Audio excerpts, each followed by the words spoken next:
कई गुना ज्यादा लोग इस मैदान के छोटे पड़ने की वजह से इसके बाहर भी मुझे सुनने के लिए खड़े हुए हैं। कानून व्यवस्था बहुत अच्छी है, पहले बॉर्डर रहता था। हमने कई बार एप्लीकेशन भी लगाई कि हमारा रास्ता बनाया जाए, लेकिन इस तरफ ध्यान नहीं है। हम तो सिर्फ बसपा को वोट करेंगे सर। बसपा की सरकार होती है तो सब काम अच्छा होता है। सबसे ज्यादा अच्छा काम कंगरखेड़े में तभी हुआ था जब 2007 में मायावती आई थी यहाँ पर।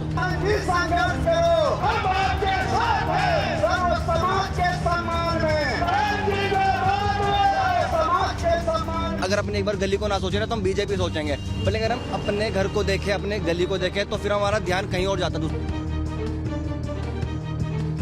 पर किसको वोट करेंगे? देखो हम तो बीजेपी को ही करेंगे। भाजपा को वोट करेंगे और भाजपा ही जीत के आएगी। अखिलेश यादव का यहाँ कोई काम नहीं है। पश्चिमी उत्तर प्रदेश में आगामी 10 फरवरी को मतदान होना है। ऐसे में सभी राजनीतिक पार्टियां चुनावी तारीख के करीब आते आते अपनी पूरी ताकत जमीन पर प्रचार में झोंक रही हैं। यदि बात यहां के जातिगत समीकरण की जाए तो यहां पर जाट और मुस्लिम मतदाता काफी हद तक चुनाव में हार या जीत को तय करता है। तो ऐसे में हम लोग जमीन पर पश्चिमी उत्तर प्रदेश के मेरठ, हापुड़ जैसी जगहों पर जायजा लेते हैं और जानते हैं कि आखिर इस बार जनता के मन में क्या है। पश्चिमी यूपी में चुनाव का पहला चरण लगातार बदल रहा सियासी समीकरण है। अखिलेश मुसलमानों पर दांव लगा रहे हैं तो योगी जाटों के घर घर जा रहे हैं। बीएसपी भी साध रही है जाट और दलित वोट बैंक, तो कांग्रेस कह रही है कि सर्व समाज है हमारे साथ। लेकिन दावे और बयानबाजी एक बात है और लोगों का मत दूसरी बात। बस इस दूसरी बात को करीब से जानने के लिए न्यूज नेशन की टीम ने रुख किया पश्चिमी यूपी की उन 58 विधानसभाओं का जहां 10 फरवरी को पहले चरण के लिए वोट डाले जाएंगे। तो चलिए जानते हैं मेरठ के कंकड़खेड़ा का मिजाज। क्या चुनाव प्रचार के बाद बदला है इस इलाके में जाट और मुसलमानों का रुख? मेरठ की यहाँ पर जनता मिली है अपनी समस्याएं, अपनी बात बताने के लिए। इनसे बातचीत करते हैं। सर ये बताइए, मेरठ में किसकी लहर है जमीन के ऊपर? कौन सी पार्टी है जिसपे इस बार आपकी उंगली बटन दबाने वाली है? अब पहले भी हम तो बीजेपी के समर्थक थे जी, अब भी ये है। यहाँ कानून व्यवस्था बहुत अच्छी है, गरीबों को अनाज मिल रहा है, गैस वैस की कोई दिक्कत नहीं है। लेकिन यहाँ पर कभी भी यहाँ के जो सिटिंग एमएलए हैं श्री सत्यप्रकाश अग्रवाल और एमपी हैं member of parliament Rajendra Agarwal, ये कभी आके नहीं देखते भाई आप लोग कहाँ हैं, क्यों, इन लोगों का क्या है। भाई ये लोग तो वोट तो हमें ही देंगे, जाएंगे कहाँ। अच्छा, मतलब आप कह रहे हैं जो सिटिंग विधायक हैं और सिटिंग एमपी हैं वो जमीन पर नहीं आते हैं, लेकिन फिर भी आप कह रहे हैं कि जमीन पर लहर बीजेपी की है, फिर ऐसा कैसे है? देखिए, ये कानून व्यवस्था बहुत अच्छी है, पहले बॉर्डर रहता था, सरेआम लड़कियों को छेड़ते थे और बाजार में भी बहुत, मतलब रात को 10-11 बजे के बाद नहीं निकल पाता था आम आदमी।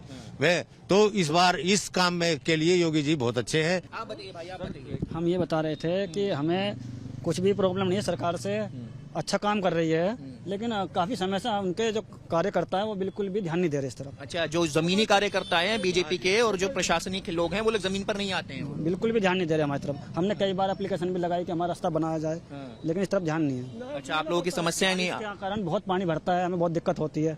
दिक्कतें होती हैं तो, लेकिन फिर भी इस बार मताधिकार का आप युवा हैं, कहाँ उपयोग करेंगे? किस पार्टी की लहर है जमीन पे? भाजपा की है। अच्छा, लहर भाजपा की है और लेकिन अधिकारी सुनते नहीं है। हाँ, अधिकारी सुनते नहीं। ये भी दिलचस्प है। आप बताइए क्या मुद्दे रहने वाले? एक तो बीजेपी के कार्यकर्ता सही नहीं है बिल्कुल भी। 15 साल से सत्यप्रकाश अग्रवाल यहाँ से विधायक बन चुके हैं, एक भी बार भी आकर उन्होंने यही नहीं देखा कि गली में लोगों की क्या स्थिति है, क्या क्या कहाँ कोई रह रहा है। गंदगी रहती है, सामने कूड़ा उड़ा व्यवस्था सब कुछ रखते हैं, कोई सफाई नहीं। कोई कार्यकर्ता, कोई सफाई कर्मचारी आके यहाँ कोई सफाई नहीं करता, आके बैठ के चले जाते हैं। ये भाजपा का रूल है। भाजपा की सरकार होती है तो सब काम अच्छा होता है। और वो जो कह रहे हैं कि अखिलेश यादव की भैया विपक्ष तो हम ही, हमें चुन लीजिए, तो आप विपक्ष को अखिलेश यादव को चुन क्या बसपा बसपा ओनली बसपा की सरकार में सब काम कंकर खेड़े में सबसे ज्यादा अच्छा काम कंकर खेड़े में तभी हुआ था जब 2007 में मायावती आई थी यहाँ पर। अच्छा, आप बताइए, आप युवा हैं, क्या मुख्य मुद्दा रहने वाला है? किसकी लहर है? जमीन में दोस्तों से बात होती होगी, क्या बातचीत हो रही है? हमारी बातचीत तो इसी चीज को लेकर है कि क्राइम वगैरह कंट्रोल हो जाए, और वो जहाँ तक है भाजपा ही करती है। अच्छा, ठीक है, तो हम वोट उस हिसाब से उसके देंगे। लेकिन अगर ओवरऑल अगर हम देश की तरफ देखें तो सब चाहते हैं कि भाजपा है, पर लेकिन जब ग्राउंड के मुद्दों पर आते हैं, क्योंकि हम अगर अपने एक बार गली को ना सोचे ना तो हम बीजेपी सोचेंगे, पर लेकिन अगर हम अपने घर को देखें, अपने गली को देखें, तो फिर हमारा ध्यान कहीं और जाता है, दूसरी पार्टी की तरफ। अच्छा, तो ये है चीज है। पर लेकिन फिर भी हमारे दिल में कहीं ना हमारे देश पहले आता है, हमारी उत्तर प्रदेश पहले आता है, तो हम सोचते चलो भाई बाकी चीजों का भला हो रहा है, तो उस चीज को लेके तो हम बीजेपी को चाहते हैं। तो ये क्या लहर है? जमीन पर किसको वोट करेंगे आंटी जी? देखो, हम तो बीजेपी को ही करेंगे। ज्यादातर मुझको लगता है कि बीजेपी ही आएगी। अच्छा, क्योंकि उनके मतलब मुद्दे जो काफी अच्छे हैं, काफी क्राइम भी कम हुआ है, और मतलब बहू बेटों का निकलना भी थोड़ा अच्छा हुआ अब पहले से। मतलब अंकल जी आप बताइए, क्या क्या क्या मुद्दा है जमीन पर? देखिए भाई साहब, मैं आपको बताऊं कि ये जो नाली के ये तो जनरल मुद्दे हैं, किंतु जो राष्ट्रीय मुद्दा है वो जो सुरक्षा व्यवस्था की है, जो क्राइम को कंट्रोल किया है, वो ये ऐसे मुद्दे पहले हमारी बहन बेटियां ठीक से निकल नहीं पाती थी, किंतु आज जो व्यवस्था सरकार ने बनाई है, जो भाजपा की सरकार में बनी है, वो आज हमारी जो बहन बेटियां हैं, हमारी माएँ हैं, वो आराम से रात को 10 बजे तक, 11 बजे तक, 12 बजे तक, जिस टाइम भी जिसको व्यवस्था है उसके अनुरूप वो जाता है और निर्भीक होकर जाता है। सबसे बड़ी बात है कि तो पहले 2017 से पहले अखिलेश यादव की सरकार थी, और अगर वो जैसा कि कह रहे हैं कि अगर वो फिर आते हैं तो क्या आपको लगता है तब वो सुरक्षा नहीं मिल पाएगी? भाई साहब देखिए, बात सुनिए, सुरक्षा व्यवस्था की बात यह है कि जब सपा की सरकार आती है तो जो एक वर्ग विशेष है उसके दिमाग में ये रहता है कि हम जो गुंडा वर्ग है कि हमारी सरकार है, और उसमें जो प्रशासनिक अधिकारी हैं वो भी उनके आदेश के अनुरूप ही काम करते हैं। भाजपा को वोट करेंगे और भाजपा ही जीत के आएगी। आप बताइए चाचा, क्या मुख्य मुद्दा रहने वाला है जमीन पर? एक सेकंड। तो जमीन पे मुख्य मुद्दा कुछ नहीं है, ये तो माइनर मुद्दे हैं जो सभासद को देखने चाहिए। और ये जो जैसे इस तरह का फंक्शन हो रहा है इसमें नहीं, किस पार्टी के साथ हैं ये बताइए आप? तो वोट देंगे।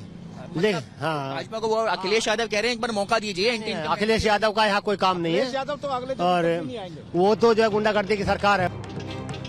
कंकड़खेड़ा के लोग भले ही बीजेपी के समर्थन में बयान दे रहे हों, लेकिन दूसरे इलाकों की तस्वीर भी ऐसी ही होगी, ये कोई जरूरी नहीं।